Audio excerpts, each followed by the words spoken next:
Hi, I'm Denali, and I had MS. It's true.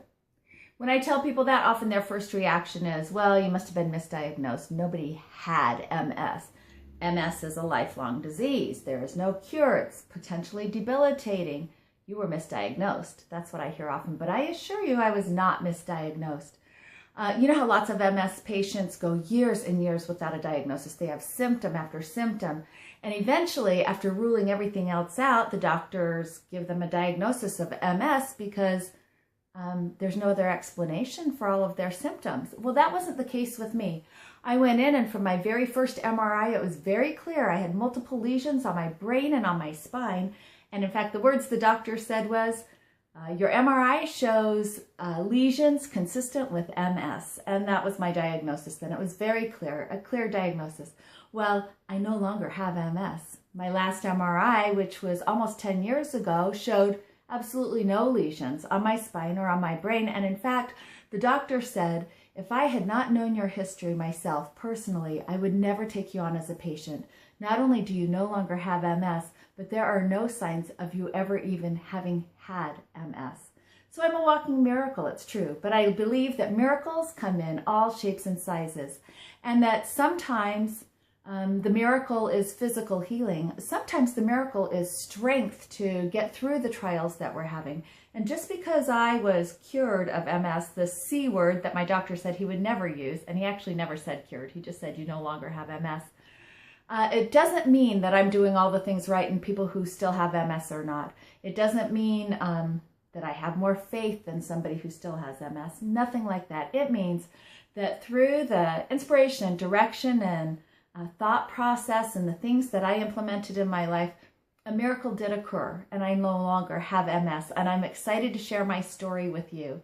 We'll do it in bits and pieces. I'll start out today by just telling you about my diagnosis. We lived in Sitka, Alaska, a small town of 9,000 people, about 90 miles west of Juneau. It's on a gigantic island, small town just on a strip on the western side of the island.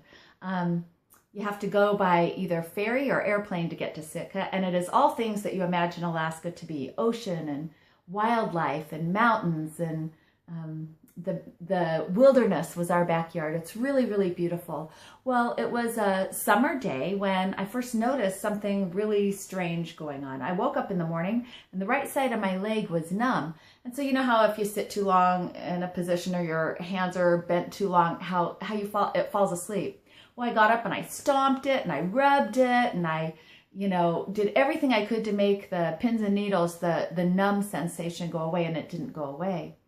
But it was summer and it was a really busy day and we had small kids still at home, and I got occupied, and soon I all but forgot about my numb leg, and it was just the outside of my leg anyway. Didn't worry too much about it.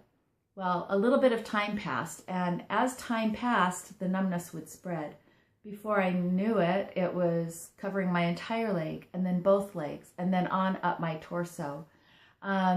Eventually, one summer day, we were at a picnic and we were playing some old Pioneer games and climbed into the potato sacks to have a sack race, and I couldn't hop. My legs just wouldn't do it. They wouldn't obey my orders to move. And that's when I was like, okay, I got to go see a doctor, and I got to go see a doctor now. Like I said, we were in a small town in Alaska. There were no neurologists there. I went to the doctor. They did blood work. They took a history. They did all of these things. And finally, the doctor said, we're just going to have to send you down south. In Alaska, down south just means the lower 48. So they set up an appointment for me to go to Virginia Mason Medical Center to visit a neurologist there and to get things checked out. And like I told you, that first MRI, Dr. Roberts looked at it and he said, it's clear. The lesions on your spine and on your brain are what we see with MS. You have multiple sclerosis.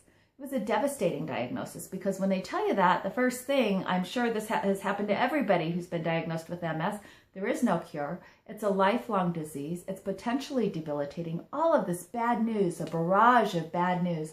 Well, that came to us, and my husband and I had some time in the hospital. where we got to thinking, what are we going to do? You know, how are we going to combat? My entire story can be read in a book that I recently wrote. It's called Conquered. The book Conquered is available on my website. My name is Denna Lee Chapman, and that's the name of my website, dennaleechapman.com. And so you can check it out there. You can even read an excerpt from the book, or you can also find it on Amazon. It's called Conquered. I'd love to have you read it. And I'm excited to continue to share my journey through my years of MS with you. I'm also excited to hear some of your stories. I'd love to know how you got diagnosed. What symptoms did you have? How are you feeling now? And I'd love to field your questions. If you have questions for me, just comment here or go to my website and send me an email. And I would love to have an opportunity to reach out and help you in ways that I've been helped, talk about things that worked for me, things that didn't work so well for me, or things that I'm like, hey, I'm not going to try that. That's too weird. Or the different thoughts that came to me that we decided to explore and we found positive results. So I'm so excited that you're here. I'm excited to talk to you again, and I'll see you soon.